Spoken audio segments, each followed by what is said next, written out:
So we're gonna pick these out randomly, and I'm gonna tell you exactly what I'm excited about for growing them. It looks like the first thing we got actually is the free lettuce that came with the seeds. If you order a certain amount from this company, then you get some free seeds. So I got this, and then I got another free thing too. I'll show you later. So the first one, this is actually what drove me to the site. It's the mammoth sunflower seed. It's absolutely massive sunflower seed. I accidentally grew a couple sunflower seeds a couple years ago, and last year I tried doing it, and I got a second frost and they all froze, and I lost all my sunflower seeds. So I'm excited to try these, mainly to harvest the seeds and see what I could do with them. So that one I'm very excited about. They grow to absolutely massive, as you can see in this picture. It looks like I can direct sow them pretty soon, or I can start them indoors 2 to 3 weeks before the last frost. So about right now, I'm probably gonna wait about a month to grow these because of what happened last year. So the second thing is these astronomy domain sweet corn. Obviously I got these because they look absolutely beautiful. That's what actually caught my eye on them, but they actually are also very sweet. So I was like, oh, it's a double-edged sword. So then I quickly learned about the cross-pollination of corn, and so I'm glad that I accidentally bought 3 types of sweet corn and then 3 types of basically like looking corn or glass corn. I'm excited to show you this, but this is the sweet corn one. We got another sunflower seed. So I had to get some more standard sunflower seeds just for pollination and to line the edges of the garden to make it look pretty. So I picked out these. These are called the carousel sunflower seeds, as you can see. Okay, so I also got some beans, and I wanted to go for colors this year. Last year I grew a lot of Kentucky wild beans and yard long beans, and I still have both of those. I'm gonna grow those again too, but I was gonna add some color with these Black Knight runner beans.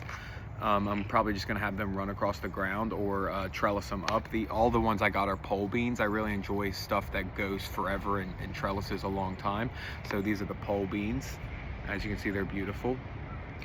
I think I'm going to try to do the 3 sisters method this year. I don't know if I'm going to be able to do it. We'll see. I'm still trying to figure out exactly where I'm going to put it and how I'm going to trellis it up, but these are going to participate in that for sure.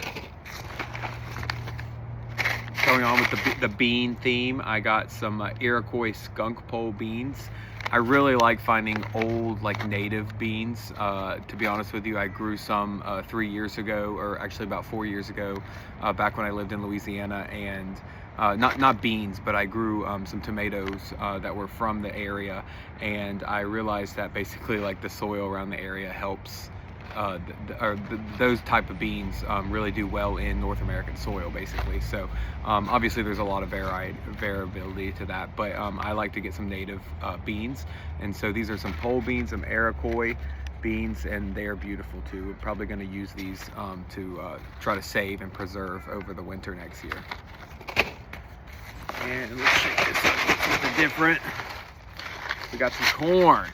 So this is glass gem. This is what I was talking about. This is opposite to the sweet corn. Opposite to the sweet corn. Glass gem. These are going to be just for, like, honestly looking. I'm probably going to keep them around Halloween, try to decorate my house, and then ultimately maybe I'll try to grind these up. We just got a meat grinder for our KitchenAid, and they have some similar attachments for stuff like this, for grinding flour and corn and such. So this would be a great thing to make flour out of. But we'll see. I might just grow it for looks. But this is going to have to be planted a complete opposite corner of my garden from the sweet corn. Let's see what we're gonna get here. What are we gonna get next? So this one, I don't know why I got this one. I saw this one in the community garden last year, and I just said I wanted to try it out. And then of course what got me was this sentence right here. It says, the Okinawan people have been known for great health and record-breaking longevity for almost 1,000 years, largely in part to their healthy diet. And then the sentence before that is, the bitter melon is a dietary staple on the island of Okinawa, famous for its people's longevity. So my fiance and I have really been getting into sushi and Japanese culture, and so that's why I had to grab this one right here. It's called the bitter melon ganjio. That's what it looks like. I'm gonna grow it probably similar to like a watermelon, I think. I don't actually know. Let's see. It says Revels in heat and humidity, grows up a trellis or fence, soaking seeds overnight and nicking or splitting it tougher. Okay, so just like a pumpkin or a squash or a melon, where it has a thick outer shell and you have to basically get into that inner seed part to get it to germinate. Let's see, going forward, let's see what we got. Some more corn. So this is going to be similar to the glass corn that I just showed you guys. It's going to be a looker.